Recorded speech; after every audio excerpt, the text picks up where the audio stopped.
All right, welcome. Hope everybody's doing well. We're rocking today. Today we're talking about drills to just help our game.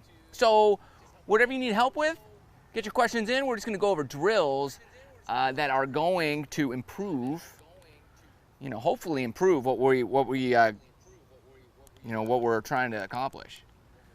That's the goal today. Bunch of drills. You know me, I'm all about the drills that are going to improve our game. And the better we can get at that kind of stuff, and the more things we can do, the better off we're going to be. Because it's, I just believe drills are what help us get better. And when we do that, good things happen all the way around. And if you can learn how to feel your own swing, you're going to be in great shape.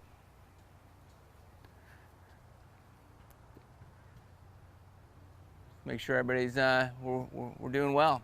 All right, so I'm going to start off just with a little drill, an old school drill I used to do all the time. And what happened was, just taking lessons, working with people, doing all kinds of stuff. We always talked about this lateral shift, getting your weight onto your back foot. I'm sure you've all heard that, right? Get that weight on that back foot. Transfer that weight. So but that caused me a lot of problems. I would roll off to my outside foot.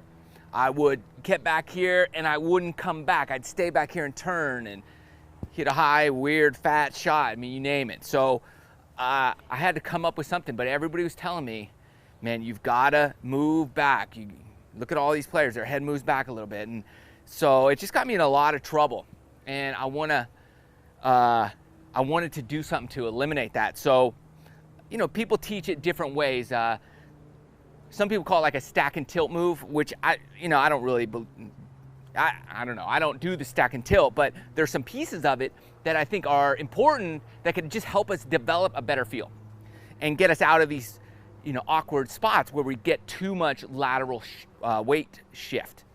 So what I like to do is this forward drill where instead of going backwards on my back foot, I'm going to rotate around my body and keep my weight forward. So I need to keep my weight forward, then I'm going to rotate around and stay forward. I just call it a forward drill, and other people call it different things, but it's just about keeping your weight centered over that ball, but you feel like you're moving forward, and in the drill, I want to go forward and then forward again. Just in the drill, right? We're trying to develop a feel. So I'm going to feel forward and forward again. And you'll actually hit really clean, crisp shots just doing that. And if you're hitting it fat, if you hit a lot of fat shots, this is a great way to get out of that. So again, I'm just rotating this hip around here. So it doesn't go back, it goes around. And I stay forward, and then I just plant, I keep rotating around on that front foot. And I'm feeling like I'm moving forward again.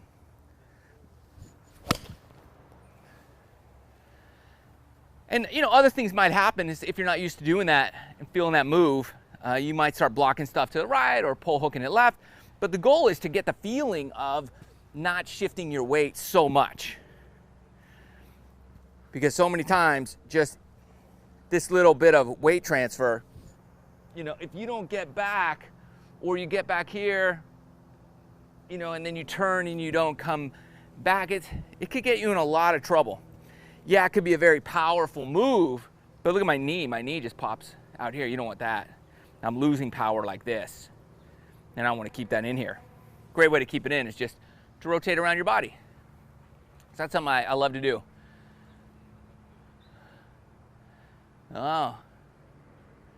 Okay, Tyler, played 9 holes today and did my worst ever at 61. I keep hitting it fat and drive kept going to the right. Do you have any tips? I've been working on staying behind the ball and don't take the club so far back. Okay, well, there you go. Well, I think you're probably staying too far behind the ball and you're getting back here, and then your body wants to rotate, but you're back. That could be the problem. You transfer back and then you rotate and your weight's back, you probably hit it fat. Like you said, you do hit it fat, or they go to the right. Yeah, I mean, so what happens is you hit one fat on that weight transfer, you hit way behind the ball. Then that second time, you're staying behind the ball, your weight's on your back foot, and then you might lean down. So you come down, and then you block it way right. So you're gonna have all kinds of problems because you're trying to stay behind the ball. Tyler, try staying in front of the ball, right? I always say this, whatever you're doing, do the opposite. Whatever you're feeling, man, try the opposite, because it just might work. And you'll develop like, oh, that's different. That's a different feel, and it will help. So anytime I feel like I'm staying too far behind the ball, what I try to do is I try to get in front of the ball. You know?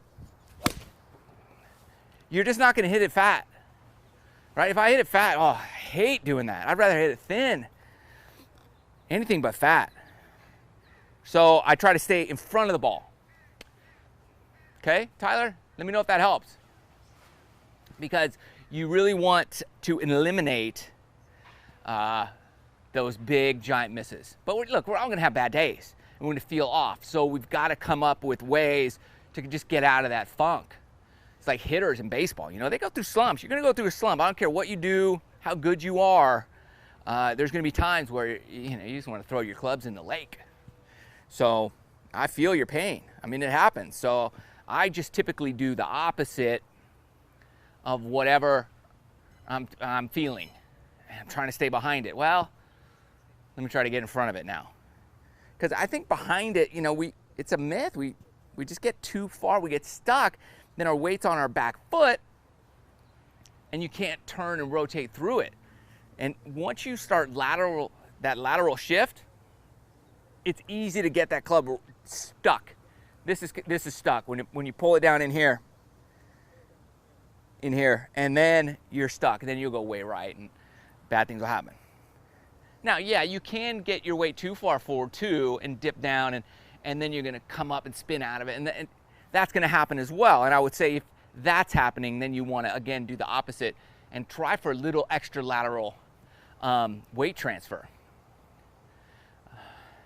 Thanks, Eric. I'm sick of shooting 77, 79, 77, 79. My miss is quick and snappy. Miguel, those are good scores. All right, what do you want to shoot? You want to shoot 72? You want to go to par? You could do it. But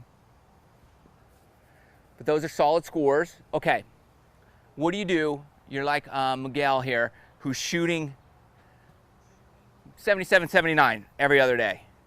And I'm guessing he's a great player. How do you break out of that? Whatever it is, you might be 87, 89, 97, 99, and you're just stuck. How do you get unstuck?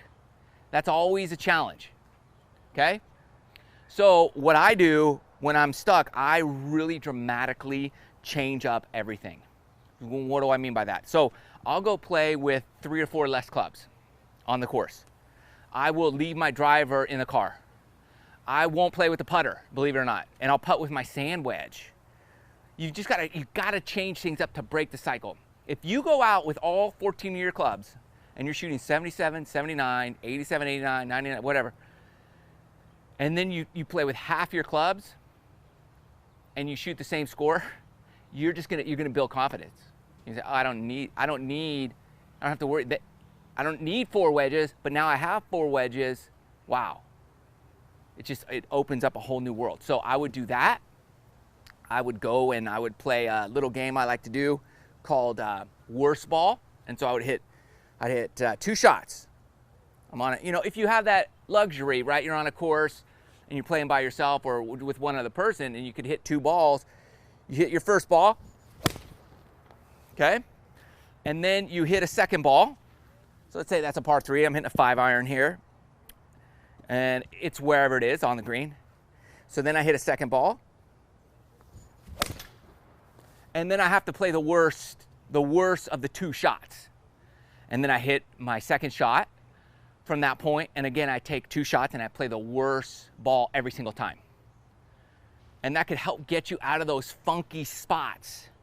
Now, if you don't have that, you're playing in a foursome all the time and you can't you can't do that, then I would go to a little par 3 course. And this helps me. I go to this little par 3 course where I mean, the longest hole is like 120 yards. Most of them are 70, 80, 90 yards, 100 yards. And I just see how low I can go.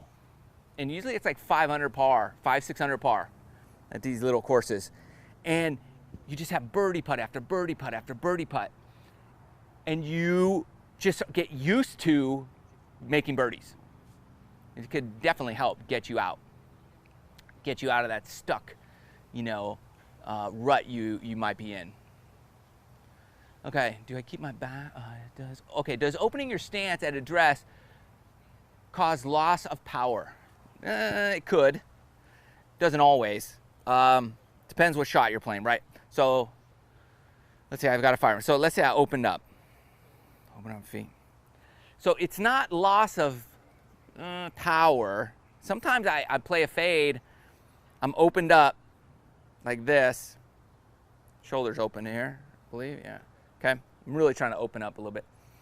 And if you're swinging in sequence, you can actually swing faster that way, because that club, it gets out here sooner, and it's just able to whip through to the left a lot faster. So sometimes being open can increase your club head speed. And I find that sometimes I'll go out and I'll play a fade, and typically you would take a little bit extra club, but I swing so much freer doing that I swing faster. That's not always the case though. Sometimes people, if you're intentional about it, I would say, if you're intentionally opening your stance to play a fade, I don't think it loses power. But if you think you're square, right, and I'm aiming out to the right because I think I'm aimed right, but I'm really open to that, then yeah, definitely you will lose some power, because you're going to try to swing, your body's going to try to swing where you're looking, and I hit that horribly because I'm set up way left, but I'm trying to hit it out to the right. So if that's the case, you will definitely lose power and accuracy. Do I keep my back toward the target a little longer? I would say no. Okay, here's why. Okay, if you're set up square, if I'm keeping my back to the target, okay, this is what I want to turn my back to the target. Yeah, I want to be back here. But holding it back here, this is going to cause you to pull these hands down a little more. And you're going to be in here. Now, some people believe in this position. I don't. Because from here, if everything's not perfect, you're going to have to flip these hands a little too much for my taste. I like a big rotation. So if I'm here, I want my back opening up and turning away from the target sooner with my hips, because that club will shallow out. And then I could just release that guy and use all my lower body and my big hip muscles and my thighs to push off and fire around my body for shooting that club out to the target. Creates a lot of power. So again, instead of trying to keep that back, and I used to do this. I used to come in here and because I wanted to play a draw, right? So I said, okay, hold it as hard as you can, boom, and then my hands would get so active. And you could play a nice shot, but man, if you get under pressure situation, that's gonna come back and it's gonna get you big time. Okay, how do you build consistency? I'm a high handicapper, 28. I always have 3 or 4 big numbers, yeah, okay. That ruined my score. Chris, okay. Great, so consistency. One of the things when you're hitting shots, when you're practicing, I would say practice smaller shots. These guys. And work on really your rhythm with your body. This is a long pitch shot. I have a 5-iron. And that's why, a lot of people give me a hard time for hitting in the net so much. But this is going to build your rhythm and your timing. And if I'm just hitting pitch shots with a 5-iron, I do feel like I'm wasting money going to the range. Not that the range is bad. I did do a video that said the range is the #1 enemy in golf. It is. If you use it incorrectly, it will kill your game. And most ranges are built horribly. Unfortunately, they're not built correctly.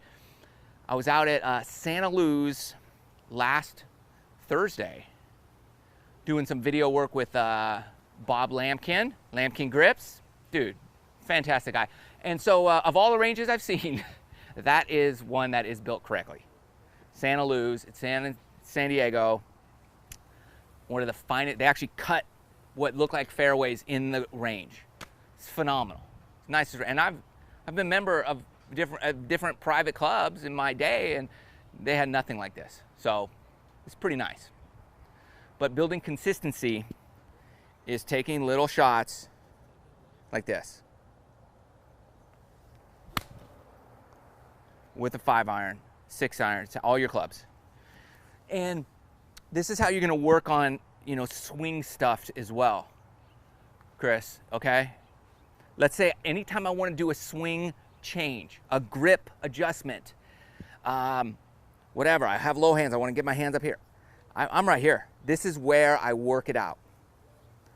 Stance, squaring everything up. I do it right here. Because I can accomplish a swing adjustment right in this area.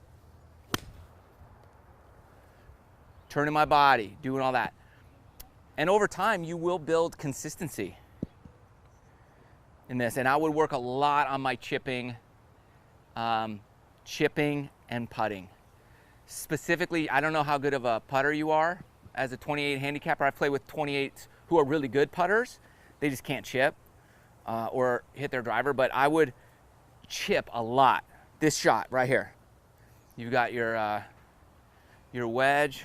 Which one do we want today? We've got a million wedges. You guys know that, right? So this is my pitching wedge. And man, I tell people this all the time. This will help your driver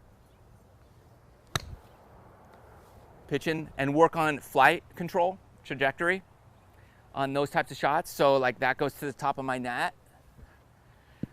And then maybe this time I'll want it a little lower. Same setup. Let me see, can I just get in there a little bit and just drive this down a little lower? Same swing. Maybe a little square lower, I don't know. So that's what I'll work on. Because, Chris, if you're getting huge numbers, is it because your drive is out of bounds? And then you're frustrated, it could be a mental thing. And so, if that's the case, then I would really work on my short game, because I hit them out of bounds. I drive it in the lake, in the bushes. It just doesn't bother me. Because I know my short game's pretty solid and I could putt, so I'm not gonna explode to a huge number, but I probably hit as many bad drives as you do, Chris, even though you're a 28. It's just, I work on the little stuff a lot more so that I can salvage, a big number. It's like, instead of getting an 8, I'll get a 6 or a 5. All right, I have trouble converting sandies. What's a good drill to learn how to hit sand shots? Great question. I have some sand shot videos on my YouTube channel, and what I like to do in the sand is here's the thing. There's two pieces to that. One is hitting a good enough sand shot. That's like the only area where I'm like, just good enough. Unless you're a scratch golfer, then you want to try to get it, within a 6-foot circle or less, depending on the shot. But I use my 60 in there. I also have a 54 degree, but I'm using my 60 primarily out of the sand, just because I like to hit it high, and I have the bounce I want on it. I have a 12 degrees of bounce on this and a decent wide sole. If there's no sand in the bunker, then I take something with less bounce, or I shut the face, because I don't want any bounce when there's no sand. But what I see is people really open up their stance in the bunker, and I used to be guilty of this myself, okay? And swing. And I was with Bob Vokey at time. I don't want to name drop, but man, that guy really changed my thought on how to play bunker shots. He just said, look, set up square. You got 60 degrees of loft, and you're gonna open the face a little bit. So it's 64 degrees, like that's gonna get the ball pretty high. You don't need to always open up. So if you're having trouble getting up and down, try to figure out where are you too far left. It could be because you're too open in the bunker. Try setting up a little more square and working that out. And then, you know, do you have the right bounce and wedge setup for, you know, the bunkers that you're playing in. And then I like to take no hip turn on my backswing right here. Because no hip turn allows me to swing my arms and hands faster in the bunker. And that's really what you want. You want as fast as you can go, but if you start turning your hips, then it's a longer, more powerful swing, and you don't need that out of the sand. You want crisp, fast spinner. So even spread both feet open like this and bow your legs. And that allows you to, Lee Trevino did this, talked about that a lot. You just like riding a horse, you know, comes down here and then, and it allows you to swing your arms a lot faster. Creates a lot more spin. You can control that bunker shot a lot better. Miguel, you send your videos, go to my website, mrshortgame.com, go to book a lesson, and then there might be a link. There's a link on this video too. It says, get your swing analyzed. Check that out. Greens are showing there, stud marks. Do you have a drill for reading greens? Yeah, okay, reading greens, man. There's a lot to that. One has to do with just putting a lot and getting and feeling it, because every green is different. What I do for reading greens, I try not to look at my ball very much. I just look at the green. I look at the slope. I start reading it when I walk up to the hole. Like, what's the high point of the green? What's the low point? And even prior to playing, like as I'm driving in the golf course, I'm looking around like, okay, what's the high point of this area? Where's the low area? Because everything will slope that direction. So that all comes into play. You're like, okay, everything breaks down towards that front gate over there. Everything breaks away from that mountain, and that affects a lot of the greens. And I'll do more green reading videos. They're on the way, because it's tricky. But typically, there's certain things I do. You know, I read it from uphill. I feel like reading it uphill is easier to read than downhill. The problem is if your putt is downhill, I will read it uphill and say, okay, and then I add like 1.5 times the amount, right? So if it's like a 2-foot break, I'll add a whole foot, or yeah, half the amount, I don't know, something like that. So it's 2 feet plus half of that amount. So it'd be a 3-foot break, and that's what I would play. That's kind of exaggerated, because usually they break, you know, maybe 6 inches, a foot, depending on the distance. But it's those makeable ones that I try to read correctly. So 12 feet and in. Because beyond that, you're not going to make a high percentage. You do your best, get a good read, be confident, hit your putt, and then, you know, but don't expect to make a 15-footer. It's just not going to happen very often. So unless it's, you know, straight uphill, then you could give it a good run. But those breakers, some of those are going to go in, but for the most part, you know, you're looking at 10 feet and in are the ones you're trying to make, and they're not. What are you going to make? You're not going to make 50% of 10-footers.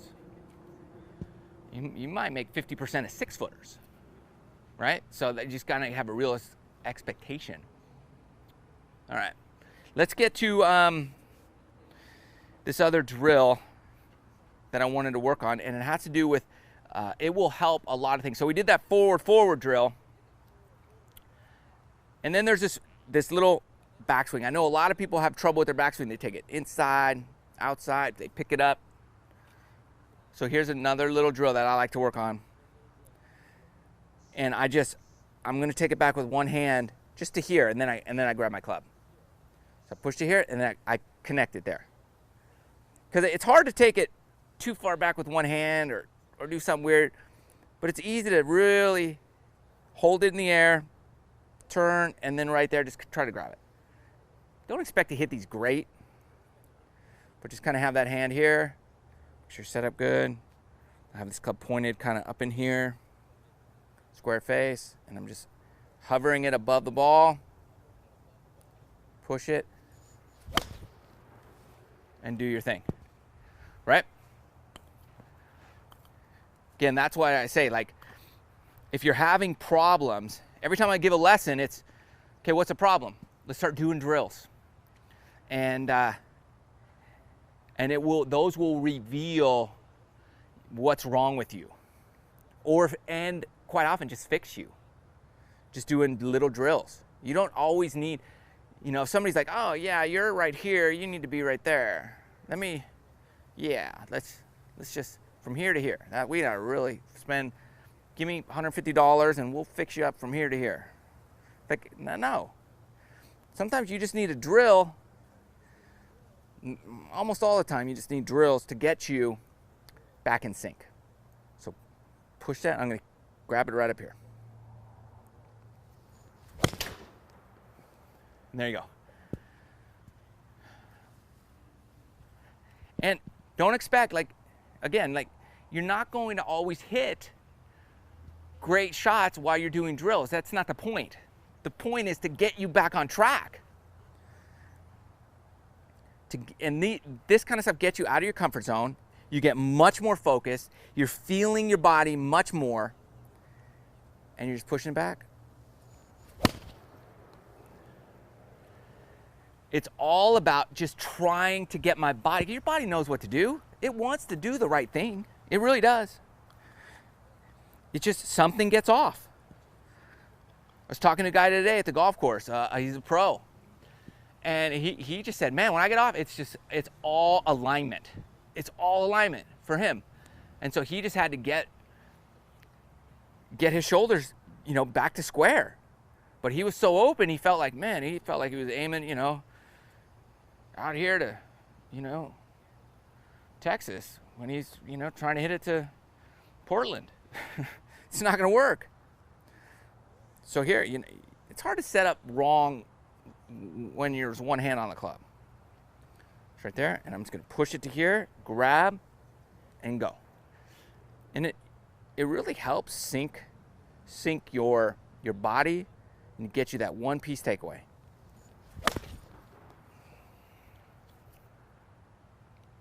So that's a great drill. Really good. Okay, get to some of your questions. No, Ryan, I haven't tried that. Okay, how to fix, this is a good question. How to fix fat shots even when you get your club moving from the inside. Okay, so you're hitting it fat. And your club's coming from the inside. Yeah, just because your fat shots are usually because your weight is stuck on your back foot. So you can be coming inside and hit it way back here. That's always gonna happen. So what I try to do is, remember,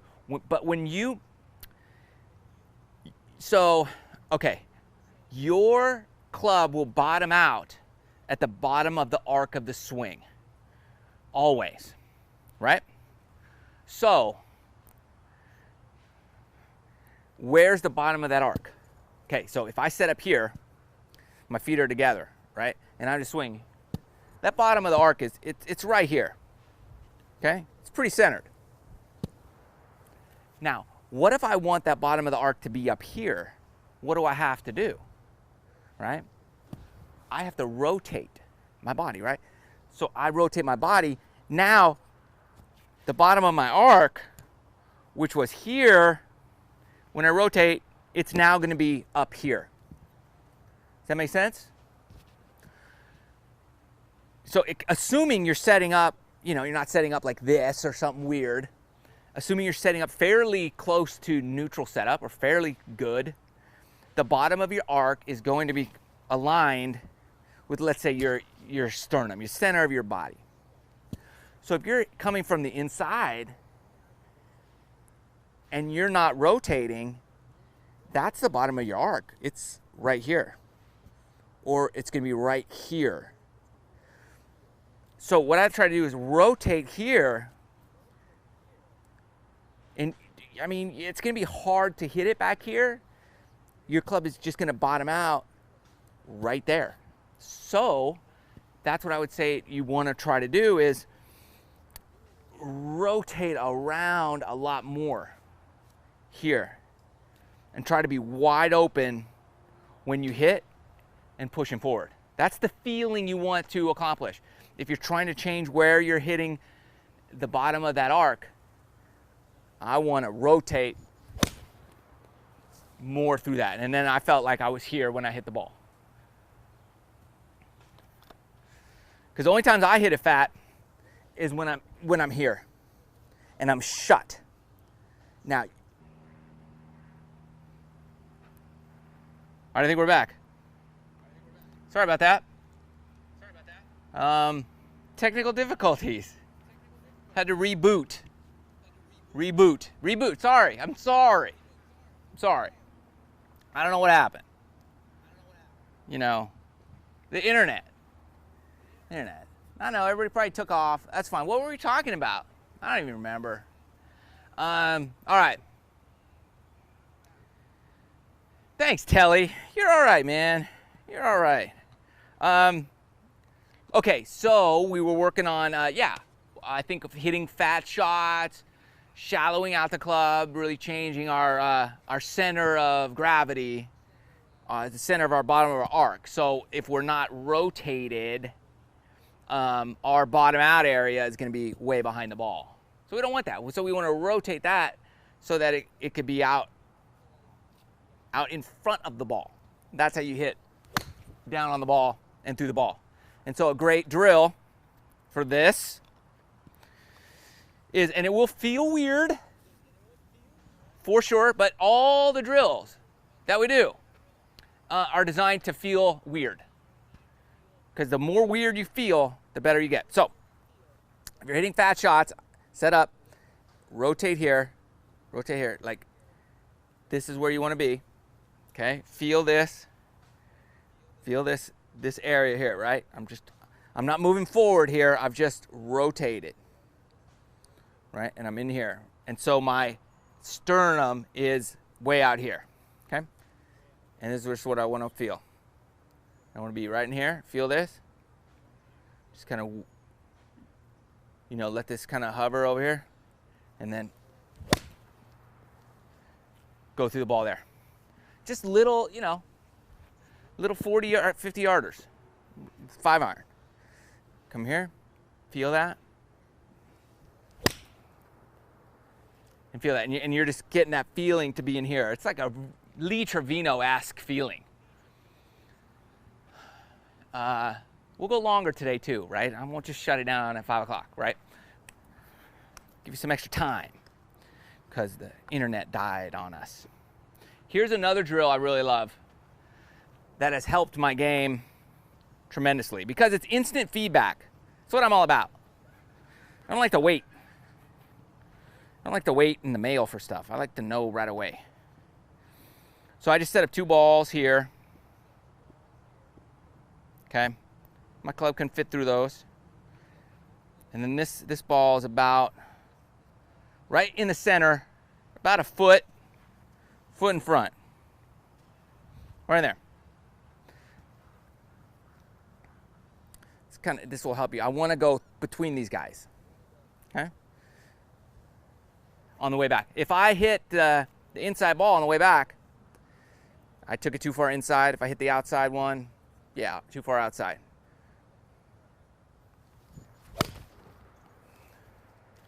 Just helps me stay going straight back. And the more, you know, in front of that you get, the more difficult it becomes. Something I would do with my kids all the time.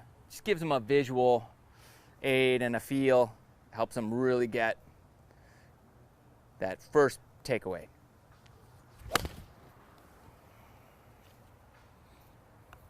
And then if I hit the ball going back, I just, I stop. I don't continue swinging. Like, see? So I don't get another ball. Throw it down there. And then I know, oh, I took it too far inside. So the next time, I would push it back outside a little bit. Again, I'm not against taking the club inside, but when you're having problems with your game, you want to do something to mix it up, to get a new feeling, something different, so that it can help you, help you get back to where you want to be. Any more questions? What do we got here? Okay. We need some, thanks, Johan. Yeah, we'll do some more bunker stuff. I've got some stuff planned. Hopefully this week I'll get out there and do some more bunker stuff, because I've got a bunch of wedges, some Titleist Vokey wedges that want to get in the bunker and make some good stuff, because you're right, that's really a place where we can lose a good round, and you don't have to. It's something that you see a lot. Somebody gets in the trap and they just blow. That's where they blow up, and it's sad, because you can be great out of the bunker. There's no special abilities. You don't need a certain swing speed. You don't need anything. You just need that confidence and a little bit of help. And all those gimmick clubs, you see them. This will get you out of any sand trap. First swing. Like, you don't need those. You don't need that stuff. It's not necessary. The only reason people sell you that is because you're using the wrong wedge in your bag, or your wedges aren't set up correctly so you have the right tool in the sand trap. But we're going to fix that. We're going to fix that for you, because you can and should have the proper equipment. So you don't need an extra gimmick club for something like that. You just don't need it. Thanks. Okay, so over the top. I don't know if you saw this. If you haven't seen this, check out my video from just the other day. I made this bad boy. You've seen these. You've seen this on TV. Okay, this is a good over-the-top drill. So get this little guy. And this is just a cutting board, an old plastic cutting board that I cut with a Dremel.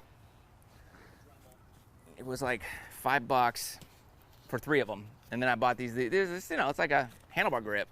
It's a copper plumbing insulation. And put little Velcro tape on there. Okay, so put that there. That's your over the top. I didn't cut them all perfectly.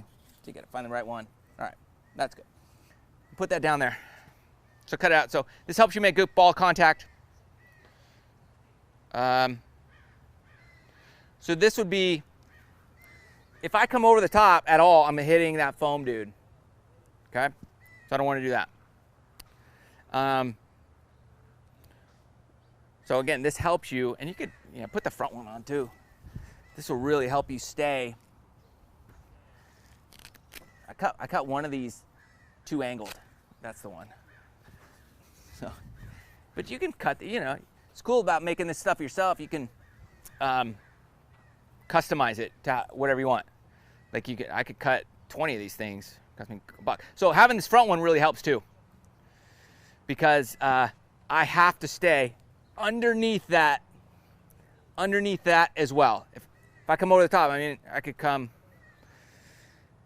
hit both of them. So this helps me stay under here, and I have to return the same thing. So this is a good little device to help you make good solid ball contact, and just have something here. You put that even closer, right? Or put it closer back here. There you go. And it really helps you. Let me move these. I'll get that lower one. So the more over the top, there, this thing's low. There you go. Man, I can't come over the top at all. Now, this is a good little device that you can work on, helps you stay underneath. Because really, over the top. Yeah, that's that. You want to turn, right? That's the thing. Turn will drop that club down. It'll drop down here. And you do want to feel this. A lot of times I'll come here and I'll just feel, I'll do this. That's the feeling. That's the feeling I want to have. It'll never happen in your full swing. But all the pros, you know, it does it a little bit. Great players. So I just want to feel that, just let it fall, and swing. And then have a little guy like this to help you out visually and physically, and feel that club dropping on the backswing. That will help you. And you can make this guy, go on my video from yesterday, 2 days ago. What is today? Monday. Monday's video. Should help you. And should help you get where you want to be.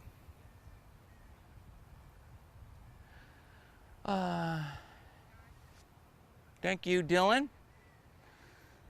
Keep up the work yourself. I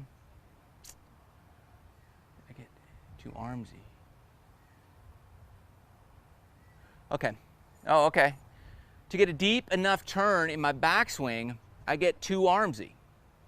Do you wait to see your shoulder blade, or do you even think, yeah, I don't even, good question. Okay, so you're trying to get a deep turn. I get it. And this is something I work on, is, yeah, you could just swing your arms here and get no shoulder turn. And for some older players who just don't have the range of motion, that's fine. You can, and you just have to learn to hit like that. And I've seen guys play incredibly well and shoot par doing that. So that's a great, you know, if you don't, but if you're trying to get a good shoulder turn, you know, I'm not waiting to see anything, but I don't want my hands to get too high. I'm just trying to turn my shoulder back. I think left shoulder, right knee. That's my swing thought. Because I want this shoulder by this knee. I want it to turn to my knee. So I'm trying to connect my shoulder to my knee. Left shoulder, right knee. And my hands are, the lower my hands are, the better. Okay? Because I don't want them way up here. I don't. Some people swing like that, but I don't. I go left shoulder, right knee. And I just, once I feel like they're connected here, right? Then I feel like I'm good. And, but I don't want my arm to hit my chin. I want it to be down in here. And then if I'm down here, I feel, forget it. I know I'm good. Right? Because then I'm powerful in this position, the lower my hands are. So I just want left shoulder, right knee. And it's hard, you know, I'll get up here. But I think left shoulder, right knee. That's where I try to be. That helps me. And then that's a powerful position. That's how I get that turn. Hope that helps. Left shoulder, right knee. Left shoulder, right knee.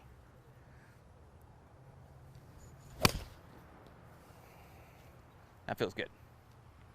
Okay. 42, 9 holes. Jake, you're 13, rock and roll. Shot 42 after 9. Would you say that is good? Yeah, it's great. Sometimes I shoot 42, Jake. You know, you just never know. It depends how long you've been playing. You know, I know 13-year-olds who shoot 32. So, you know, but look, it doesn't matter. What matters is that you're enjoying the game, you're having a good time, and you're working hard on getting better. And you enjoy that. If you don't enjoy the grind of getting better, that's, you know, then that's, you're not going to get that much better. Some people just like to go play. Playing is good.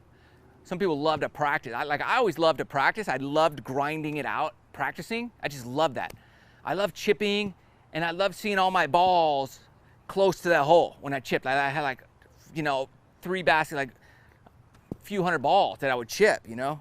You see, and I loved it when people walked by and like all these balls were near the hole, way down there. That's just something I loved. So if you love that kind of stuff, then man, keep at it. The 42 is great. It's not gonna, you know, what is that, an 84 if you played 18? So again, don't worry so much. You're 13. Like, remember, like Jack Nicklaus started when he was 10. So when he was 13, in 3 years, well, I don't know, maybe he was probably pretty good, but everybody has their own level of when they develop. I didn't start, Jake. My first round of golf, I was 18 years old. And I think I shot 102 in 9 holes. So you never know, right? It's all up to you how good you want to get. And so I wish I was playing when I was 13. I wasn't. I was doing other stuff.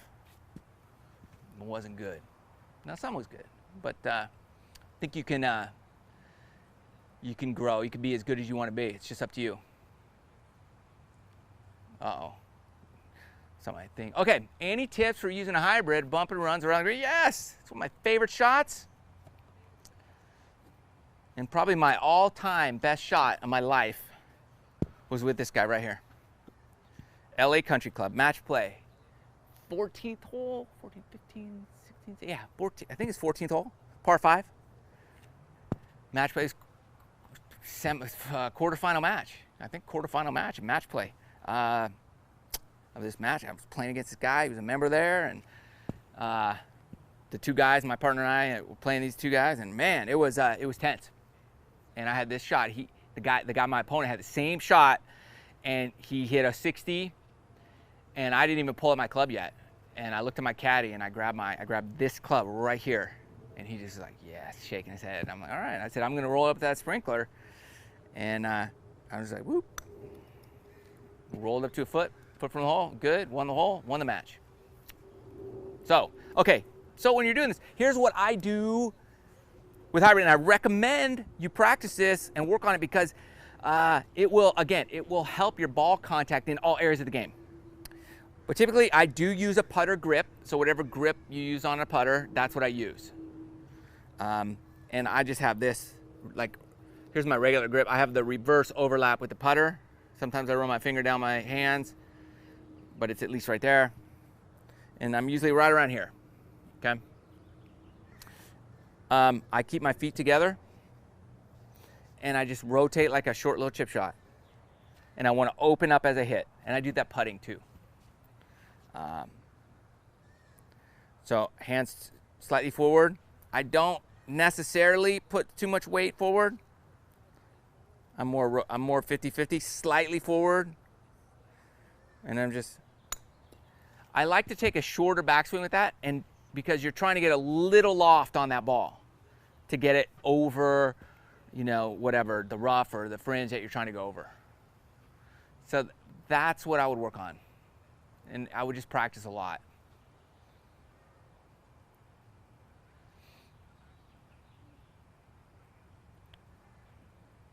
Okay, good. I love it when you guys like help each other out too. Also, this little gizmo, you can use, I do recommend you use this with your hybrids and your fairway metals and woods. I just wouldn't spend $100 on this thing. That's why I built it for $5. All right? It helps me set up square. Okay? Helps my takeaway. Visually, I'm good. And I'm doing that same feeling out here. Whoop. Feel that. That's my feeling. Front shoulder, back knee. Feel that down here. You know, you want to deliver that hand, that under palm.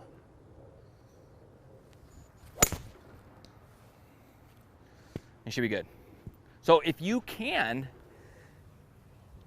you know, and you can, it just takes work, deliver the club underneath here, underneath this foam dude, right? From so you're not coming over the top, and strike it without hitting the plastic. Whew, you're gonna be in great shape, obviously, but you can put that guy there too, so you don't come too far inside.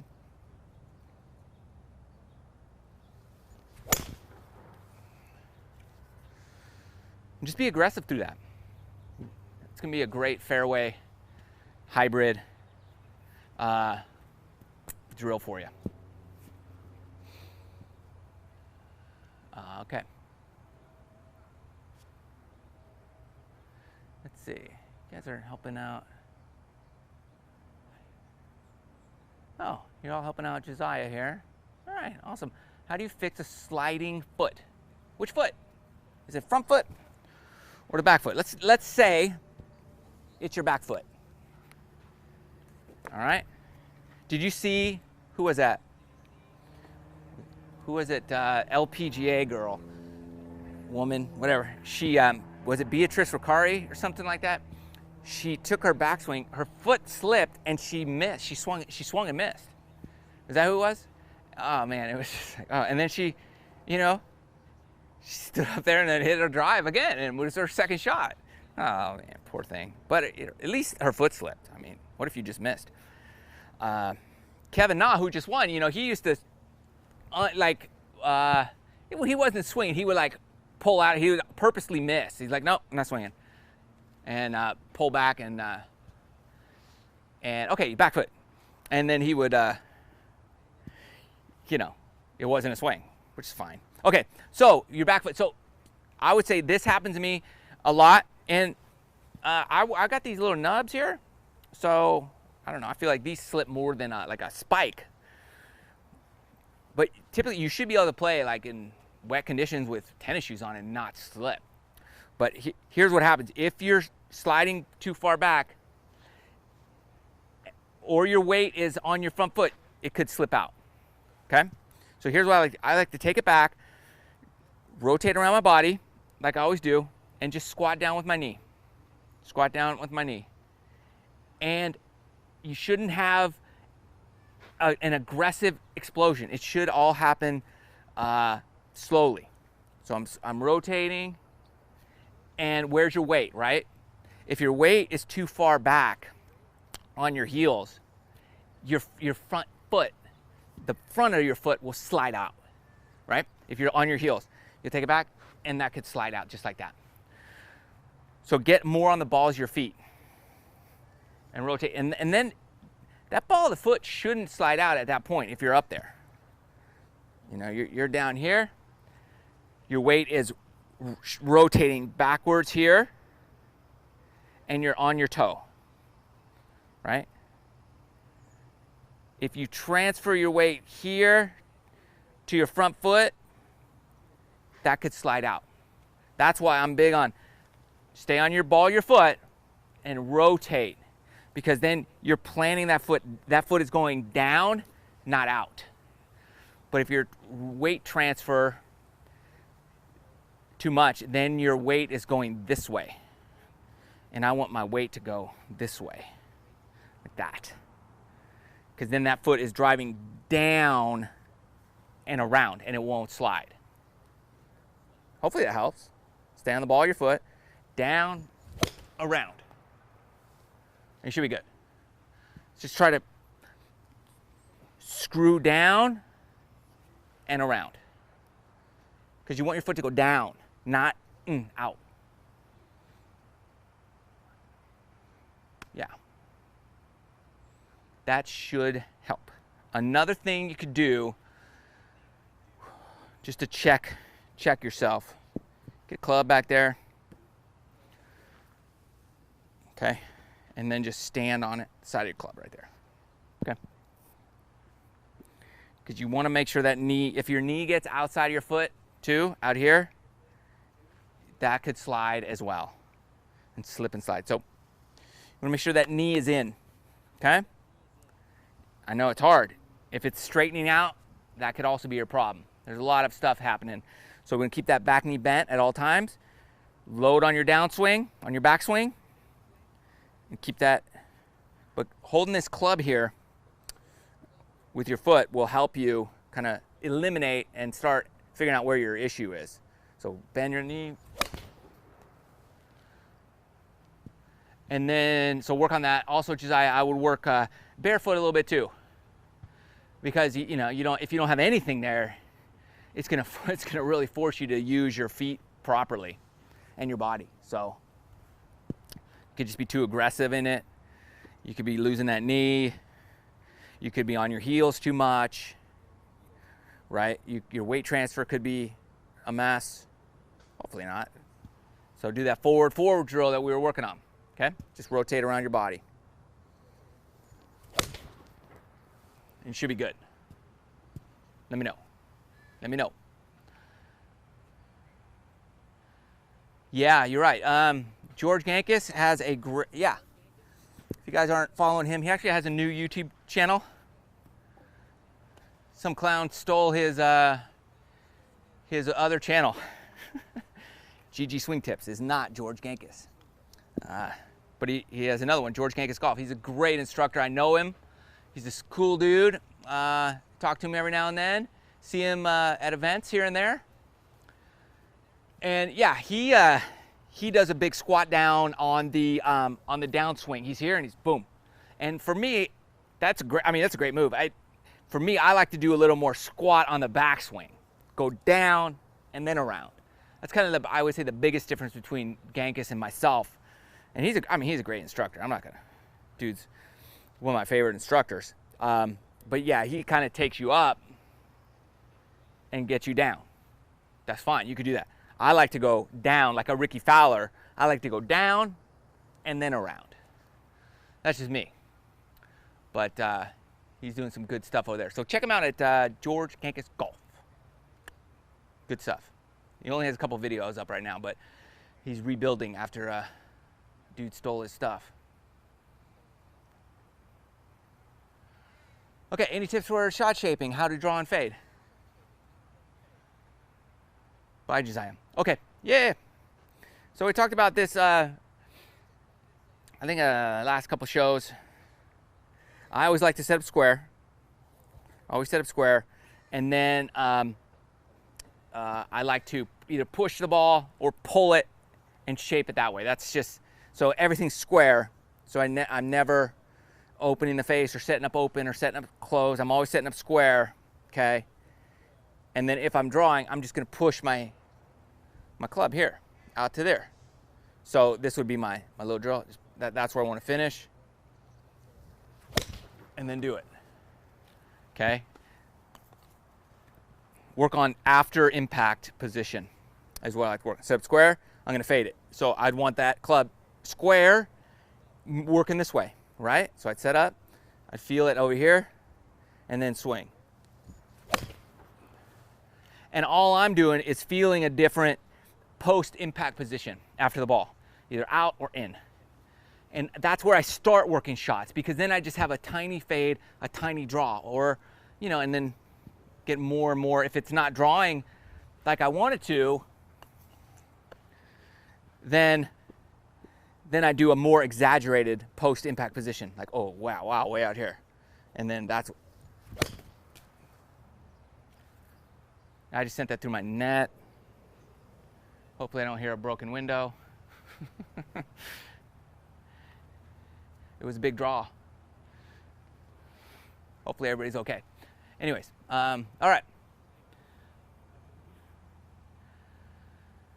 Okay, talk about what you feel when you start your backswing, like face point at the ball. Okay, we'll end it here. Gonna be done here in a few minutes. Okay, so let's talk about start of the backswing. Everybody's different, is what I say, is how you start. I like to feel this. I'm squatting down. That's my first move. That's what I like to feel, right? I'm just. They say one piece, like, yeah. I'm here, I'm just squatting down. That's what I like to feel, is this squat and turn right in there. Because if I'm turning here, that club actually doesn't come inside for some reason. Like if I'm squatting, it just, like, momentum keeps that club like out here. But if I start with my hands, it's easy to whip that thing inside. But if I start with my body, it's more, you know, straight back kind of takeaway. So that's what I think about, is squat down and just let that club whip out. Like if my arm was swinging out from my body, right, it goes that way. Same thing here. If I just swing my hands, it's easy to swing my arm too far to the inside. But if I'm rotating my hands out here, make sense? If I just rotate my hands out here. So that's why I want to rotate my hips, because it keeps that club, what they say, in front of your body. That's my first swing thought on my backswing. Squatting. And then I don't really think about much after that. I just hit the ball. Just swing and hit. That makes sense? Like, but I will have like one swing thought in my head when I'm playing golf. Right? So let's say I'm just hitting my normal. I have my shot picked out, draw fade, whatever. I've got all that stuff. I'm just gonna hit my, let's say, stock 5-iron right here, okay? And I'm good, set up square, boom. Then it's just squat and turn. And that's it. And that's how I like to focus on it. Yeah, so some people put the ball more forward in their stance for a fade, or more back in your stance for a draw. I don't normally do that. I really try to set up the exact same way almost every time. Okay? And then I work a draw or fade. And then sometimes, depending on conditions, that kind of stuff, I will manipulate that. But, man, only if I'm feeling good. Only if I'm feeling good about my swing, how I've practiced for the last couple weeks, that kind of thing. If I haven't practiced these shots, I don't go do them. Unless there's very little downside to it. But let's say I'm hitting over water. Wind's in my face. You know, I got 190. You know, I'm not going to try a shot I'm not 100% confident in. And I'm a scratch player. Like, I'm just not going to do that. I'm going to go with something I'm 100%. Okay, I got it. Then that's my stock shot. Unless I'm playing a lot of tournaments, then I'll try something that I feel confident with. All right. Thanks for stopping by. Thanks for bearing with me through the technical difficulties. Appreciate it. And we will we'll get back at it next Tuesday, 4 o'clock. Think we're good, right? Thanks for coming by. Check out the video. Got a video coming out tomorrow. Should be fun. A little putting video. Putting video. So, thanks for watching. Thanks for subscribing. Thanks for the support. We'll see you next time.